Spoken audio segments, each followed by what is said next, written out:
back here with more of Fox 12 Now, live from the Fox 12 Oregon newsroom. I'm Greg Nibbler. You know, right now, since we are past Memorial Day and all the way until Labor Day, we are in what are called the 100 Deadliest Days when it comes to traffic accidents. And so we want to talk about why that is and what can be done to help encourage safe driving during this stretch. To do so, we are joined by Marie Dodds from AAA. And Marie, great to have you on here as always, having you join us here for these segments and just to have discussions about important things that people should really be thinking about. And I think to start off, would you mind walking us through, why this 100 days is considered to be so dangerous? Yeah, sure thing, Greg, and thanks for having me. We've been doing this research now for over a decade, and we crunch the numbers when it comes to fatal traffic crashes. And we saw this trend about a decade ago. We saw that the number of fatal crashes involving teen drivers goes up dramatically every summer. And so we really started to take a closer look at that to try to figure out what might be going on. But we found out that the 100 days between Memorial Day and Labor Day are when we see these fatal crashes spike. These are fatal crashes involving teen drivers. And the numbers are pretty staggering. In all, about a third of all fatal crashes involve teen drivers during this time of year. And we don't see this during other times of year. So we started looking into this, why might this be happening? And we find that, of course, during the summer months, teen drivers are often in their own in the vehicle or driving with other teenagers. They usually don't have a parent with them or adult supervision. And, teen drivers are riskier drivers to begin with because they simply just don't have the experience behind the wheel that adults do. And so we were just wondering what was going on and why these crash rates were spiking during this time of year. So we hope that by telling people about the 100 Deadliest Days, that we can really encourage 100 days of safe driving, where all of us, teenagers, parents, adults, all road users really keep this in mind and try to drive safely, especially during the summer months. We want all of us to drive safely all the time, but to really keep that safe driving mindset during these 100 Deadliest Days.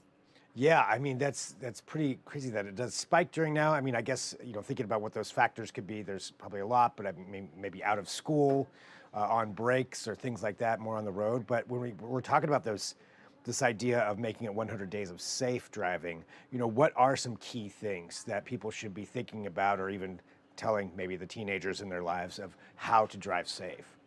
Yeah, it's the basic stuff that we all know, but that not all of us do when we're behind the wheel. So you want to avoid speeding, comply with the speed limit if you can, or at least close to it. Never drive impaired, ditch the phone, those types of things. Also, be sure to buckle up for every ride.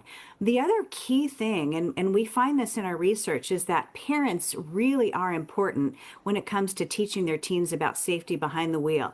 And we all know, if we have a teenager at home, you try to have a conversation with them, and chances are they're going to roll their eyes at you and say, "Yeah, I know, Mom, I know, Dad," when you try to talk to them about safe driving. But our research shows that teenagers really do want their parents involved in the learn to drive process. So talk to your teen early and often, about safe driving behaviors. Talk to them about making sure that they wear their seat belts, that they stay focused, and that they comply with speed limits. And then another really important thing for parents to do is be a good example.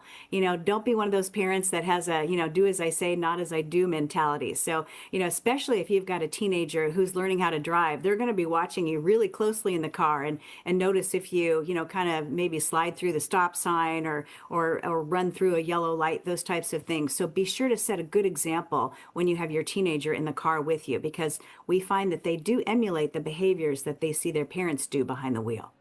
Yeah, so be the person that you want them to be when you're driving around. Keep it under control. That makes sense, Yeah. and probably a good mantra just to remember anyway, as far as when you're out there driving in this this summer or really any time.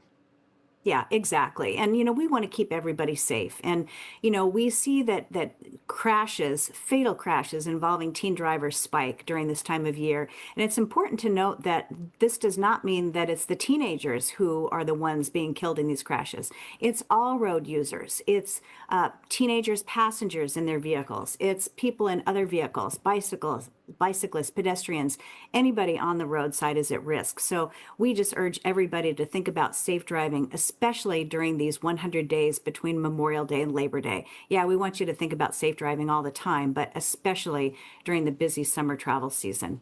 So keep it in mind when you are out there. Marie, anything else that you think is important for people to know, or is there a place they can go to see some more information on this? Absolutely. You can always go to our website at aaa.com and really appreciate you helping us get the word out about safe driving this summer. Thank you. All right, thanks, Marie. I appreciate you joining us here as well. And for everybody watching, this is Fox 12 Now. So if you're watching us after the fact, feel free to share this segment as well, just to get the word out there. We want everybody to be safe this time of year. We do need to take a quick break. We've got plenty more here we'll be talking about throughout the next couple of hours. If there's breaking news, we'll have that for you. We also have a new episode of the Epicenter of Women's Sports podcast that's coming up, so you won't want to miss that either. But we'll take a quick break for right now. This is Fox 12 Now.